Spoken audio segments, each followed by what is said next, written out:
भगवान की महती अनुकंपा कृपा से श्रीमद् महाभारत जी के खिल भाग के अंतर्गत हरिवंश पुराण में विष्णु पर्व के अंतर्गत महर्षि वैशंपायन वर्णन कर रहे हैं। ब्राह्मण के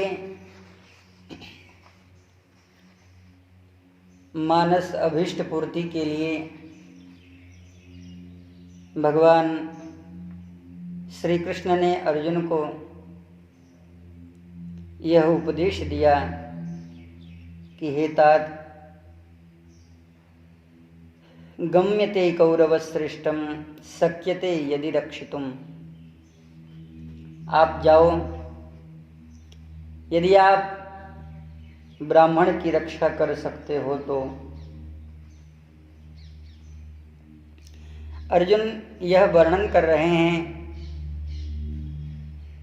श्री युधिष्ठिर जी महाराज से। हे महाभाग, जिस समय मैं ब्राह्मण के गांव में पहुंचा, वहां पर मैंने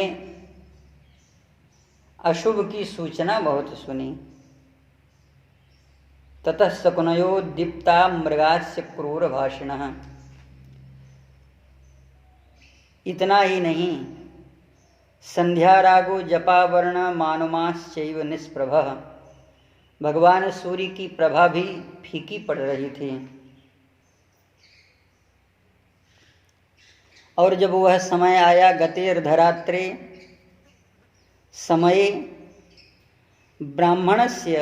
ब्राह्मण्यायाः प्रसवस्य में, वह ब्राह्मण आकर के हम लोगों को अर्धरात्रि में यह कह रहे हैं कि मुहूर्ताद्देव चाश्रौषं कृपणं रुदितस्वरम। महाराज, हमारी रक्षा करिए। आप रक्षा के लिए भगवान के द्वारा नियुक्त हैं। बस इतना ही कहना था। तस्य विप्रस्य भवने ह्रियते ह्रियते तिच। धीरे धीरे ब्राह्मण के बालक की आवाज आई। वह ब्राह्मण का बालक क्या बोल रहा था? ओम हुं हेति ह्रियमाणस्य न च पश्यामि राक्षसम्। हरण करने वाला नहीं दिखाई दे रहा था, केवल बालक की आवाज आ रही थी। अचानक अर्जुन को भी भय लगता है। समस्त वृष्णि अंधक भोज वीरों को भी डर लगने लगा। अर्जुन कह रहे हैं कि महाराज, मामेवं ही विशेषेण ब्राह्मणः प्रत्यभाषत।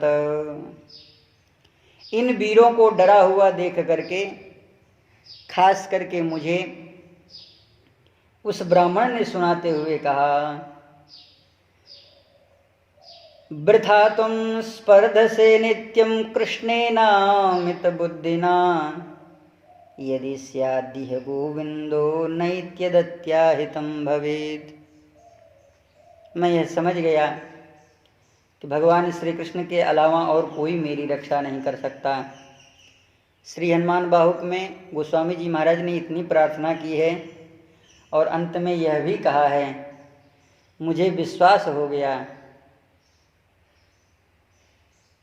कि बिना राम जी के मेरी कोई रक्षा नहीं कर सकता। श्रीमद् वाल्मीकि रामायण में ब्राह्मण ने यही कहा, मैं भगवान श्री राम के ऊपर कोई शासन नहीं कर सकता और उनसे हठात कोई बात भी नहीं कह सकता। बस इतना है। मैंने सोचा था कि मैं अपने वेद की प्रतिष्ठा तुम में करूंगा, लेकिन नवजात तुम्हारी मृत्यु हो जाने के कारण अब मैं और तुम्हारी माँ, ये तीनों ही भगवान श्री राम के दरवाजे पर अपने प्राण का उत्सर्जन कर देंगे। भगवान व्याकुल हो गए हैं। एक ब्राह्मण जब भगवान के दरबार में आता है तो भगवान के हृदय की व्यथा की सीमा नहीं रह जाती।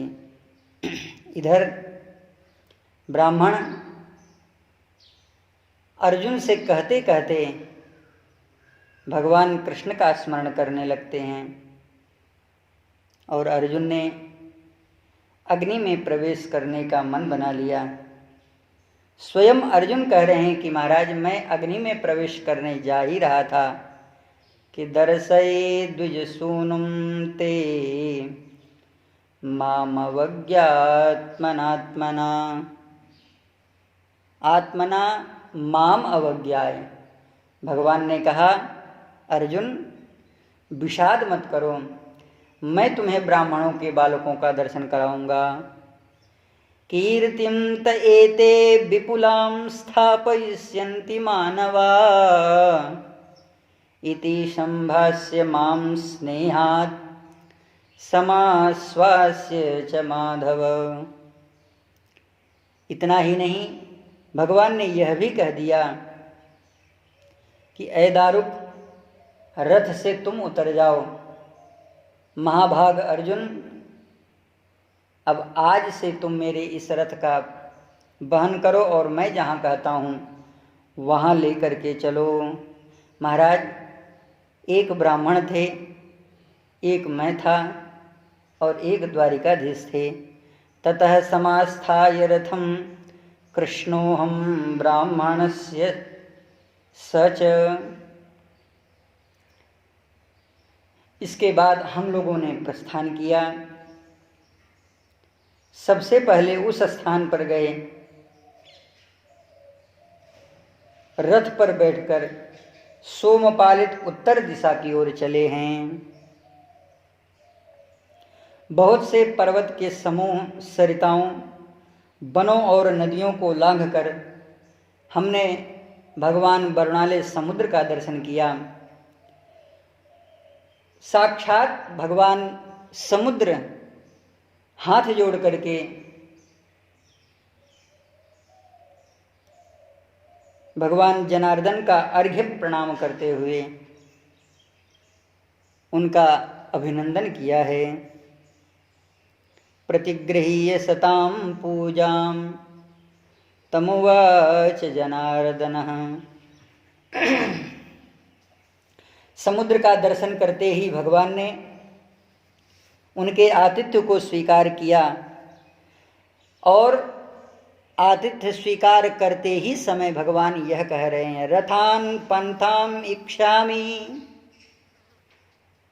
आप कहाँ से आए, क्यों आए, क्या करने के लिए आए, यह भी नहीं बताया। हमें क्या चाहिए यह भी नहीं बताया, सीधे आदेश दिया, रथान पंथाम इच्छामि। तो आप मुझसे पूछ रहे हैं कहाँ? हाँ, त्वया दत्तम नदीपते। हे नदीपते, मैं आपसे मार्ग चाहता हूँ। अब भगवान का निराकरण करना है, भगवान को उत्तर देना है तो कैसे दें? अपने से बड़े सुहृद जनों को उत्तर कैसे दिया जाता है? समुद्र कह रहे हैं, अथा ब्रवीत समुद्रस्य प्राञ्जलिर्गरुणध्वजम। भगवान गरुणध्वजी हैं और इन्हें प्रणाम करके समुद्र ने कहा, अथा ब्रवीत समुद्रस्तु प्राञ्जलिर्गरुणध्वजम प्रसीद भगवन्नैवं मन्येप्येवं गमिष्यति। हे प्रभो, मैं आपको मानता हूँ, आपने जो आदेश दिया है उसे शिरोधार्य करता हूँ, लेकिन हे प्रभु, यह मर्यादा नहीं है और आप अपनी मर्यादा का और मेरी मर्यादा का संतरण करें। हे प्रभु, यह समुद्र आपके लिए बहुत बड़ी बात नहीं है। समुद्र क्या,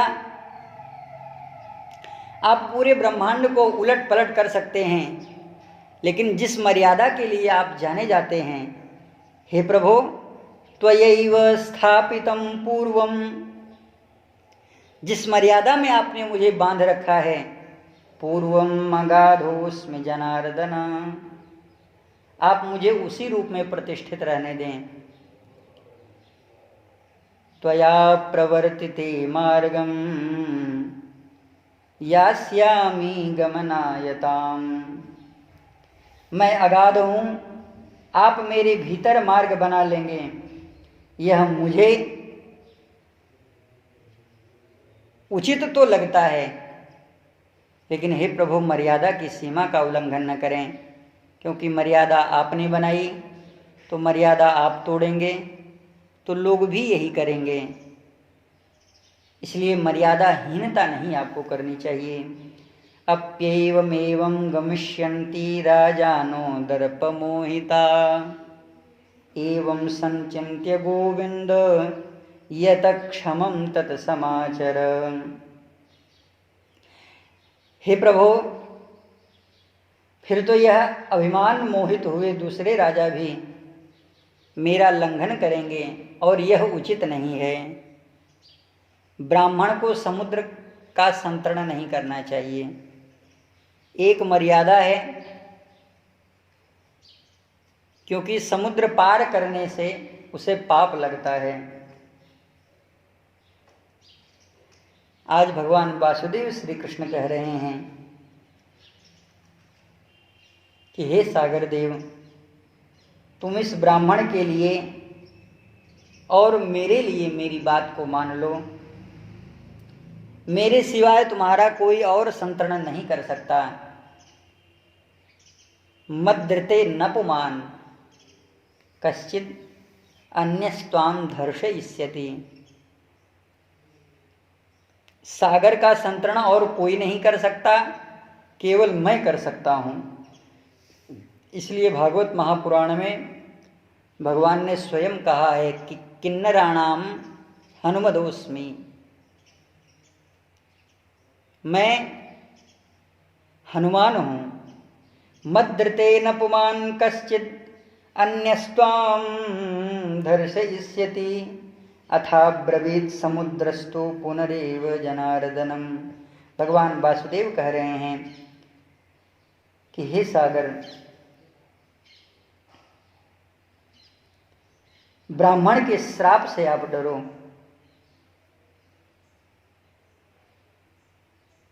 अभिशापाद भयाद भीतो बाढ़मेवं भविष्यति। मैं जो तुमसे कह रहा हूं यह तुमसे मैं उचित कह रहा हूं। पुनः भगवान श्री कृष्ण कहते हैं कि हे समुद्र, हे सरितपते, पूर्व काल में मैंने तुम्हें यह वर दिया है कि मैं तुम्हारा शोषण कभी नहीं करूंगा।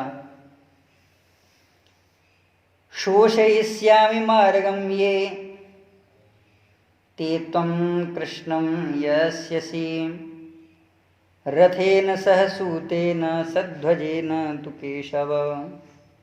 हे प्रभु, सागर ने कहा, हे प्रभु, मैं अपने लिए आपके रथ को जगह देने के लिए वहाँ तक सूख जाऊंगा। मया दत्तो बरः पूर्वं न शोषं यास्यतीतिह मानुषस्ते न जानेयुर्विविधान रत्न संचयान। और पुनः आपके जाने के बाद मैं अपने स्वरूप को वैसे ही कर लूँगा।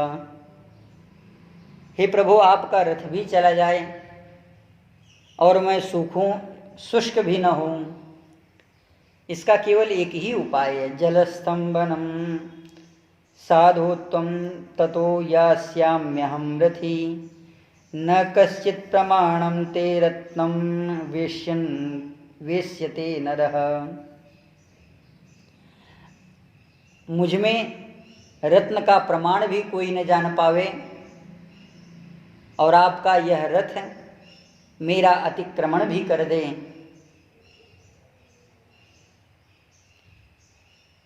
ऐसा ही वह कार्य मैं करूँगा जिससे तुम्हारी मर्यादा का अतिक्रमण न हो। सागरेण तथेत्युक्त्वा प्रस्थिता स्मो जलेन वै स्तंभितेन तथा भूमौ मणिवर्णेन भास्वता। महर्षि वैशंपायन कहते हैं, राजन, इस तरह से समुद्र ने तथास्तु कह करके इस बात को स्वीकार कर लिया और पुनः भगवान श्री कृष्ण ने जल को स्तंभित कर दिया है।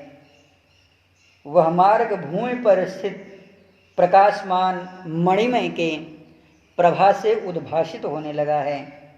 तत्पश्चात समुद्र को भगवान के रथ ने अतिक्रमण किया, पार कर लिया।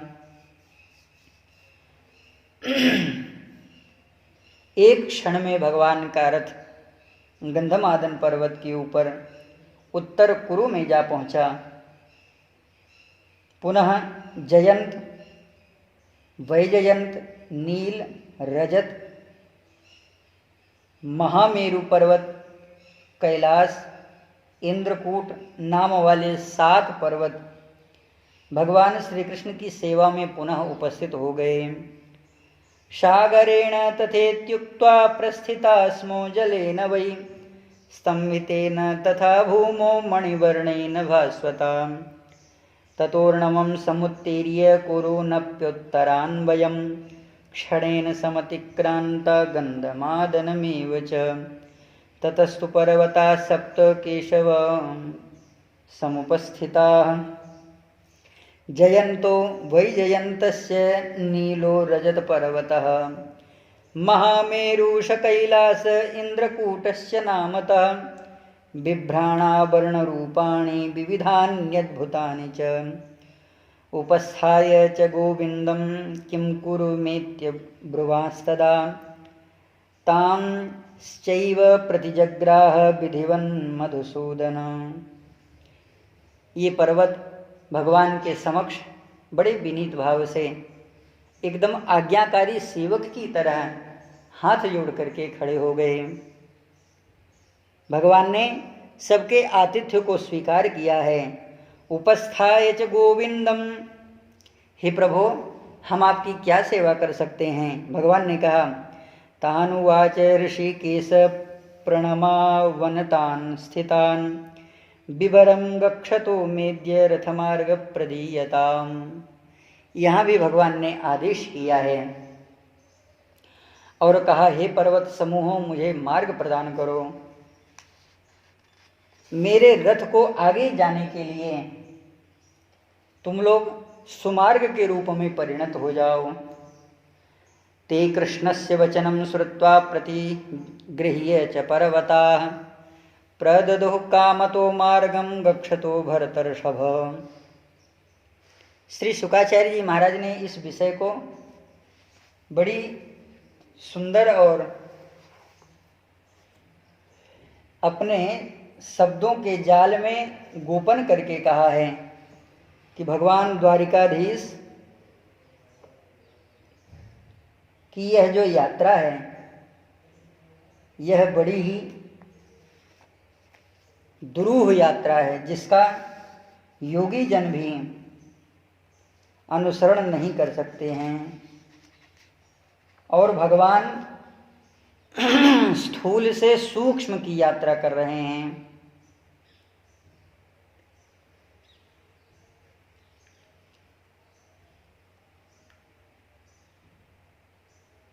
भगवान श्री कृष्ण बड़ी शीघ्रता से अग्निम नैऋतिकीम सौव्यम वायव्याम वारुणीम मथ रसातलम नाकपृष्ठम धृष्णान्यायुधान युद्ध ततो लब्ध द्विजसुतो नास्तीति अर्पण प्रतिश्रुतः अग्निम विवुषुः कृष्णेन प्रत्युत निषेधत। भगवान श्री कृष्ण जिस मार्ग का अनुसरण कर रहे हैं उस मार्ग में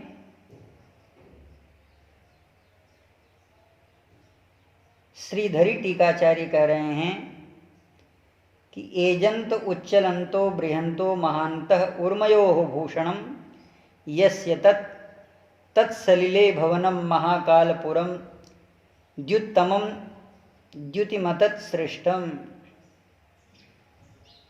भगवान ऐसे ऐसे स्थानों पर गए हैं जहाँ का जो भवन है वह प्रकाश युक्त है। सप्तावर्ण भेदेन तमसः प्रकृते परम अपार भूतम तत वेदांतादि प्रसिद्ध परमम ज्योति। वेदांत आदि ग्रंथों में जिन्हें परम ज्योति के रूप में कहा गया है, ऐसे स्वरूप में भगवान सप्तावर्ण का भेद करते हुए आगे बढ़ रहे हैं। तत्राद्भुतम भवनम द्युत्तमम कहने का मतलब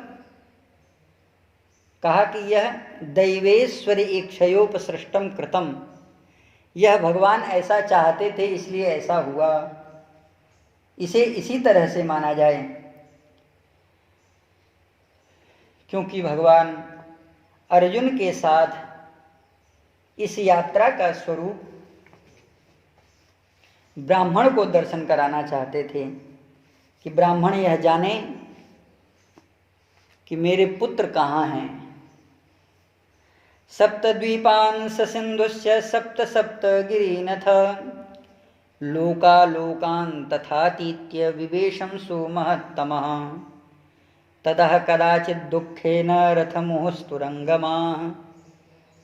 कुछ ही क्षणों के बाद अर्जुन कहते हैं कि हे महाराज, जब हम लोकालोक पर्वत को पार करके आगे बढ़ रहे थे तो बड़ा निविड़ अंधकार हमारे समक्ष आ गया।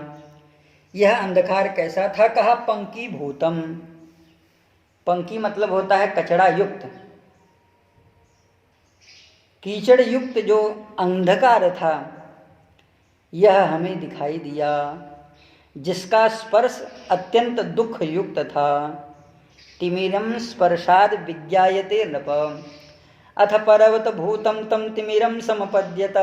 इतना ही नहीं, थोड़ा जब हम और आगे बढ़े तो हमारे जो घोड़े थे वह भी व्याकुल होने लगे।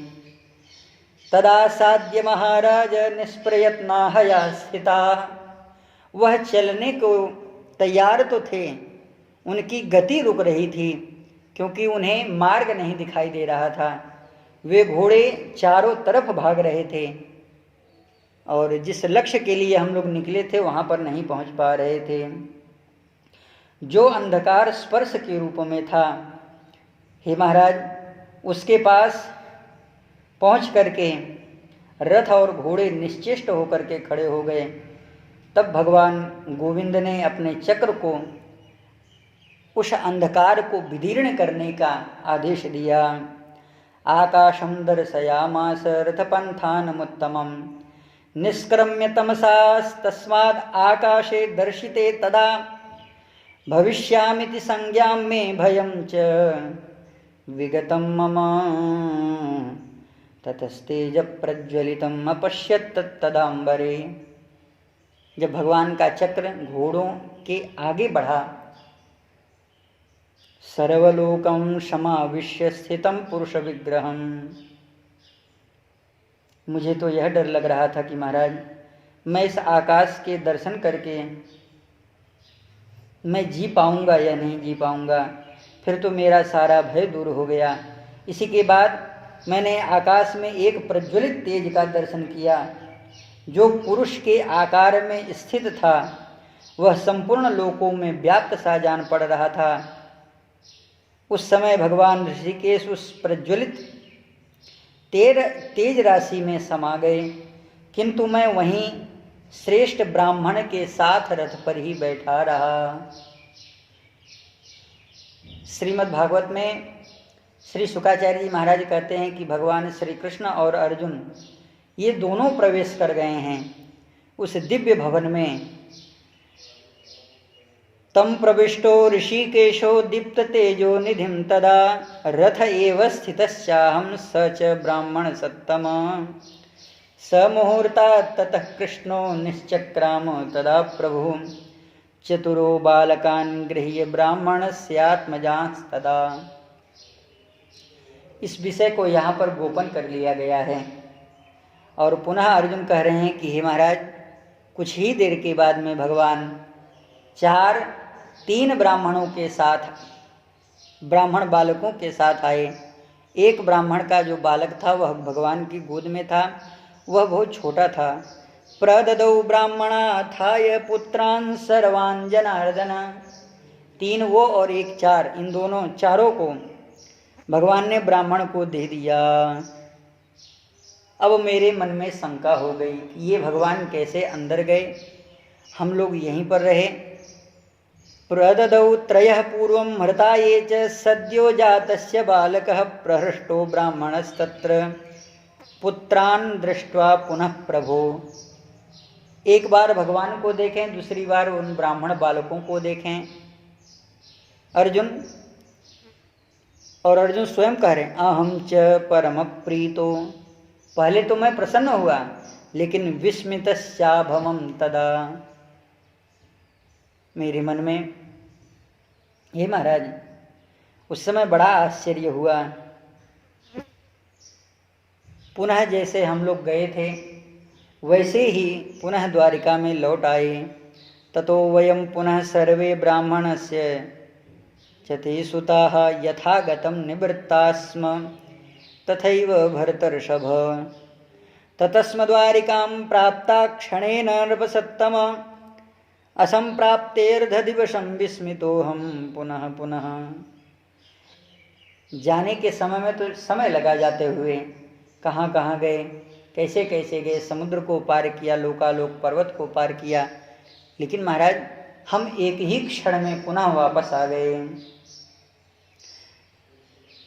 इसका भी मुझे आश्चर्य हो रहा था। सपुत्रम भोजयित्वा, तो इसके बाद महायशस्वी भगवान श्री कृष्ण ने पुत्रों सहित ब्राह्मण को भोजन कराया और ब्राह्मण को भोजन के बाद की जो दक्षिणा होती है वह प्रदान करी। धनेन वर्षयित्वा च गृहं प्रस्थापयत्तदा।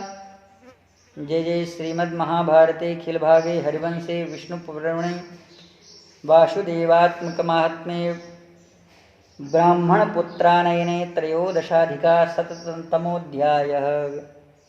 कृष्णाय वासुदेवाय देवकी नंदनाय च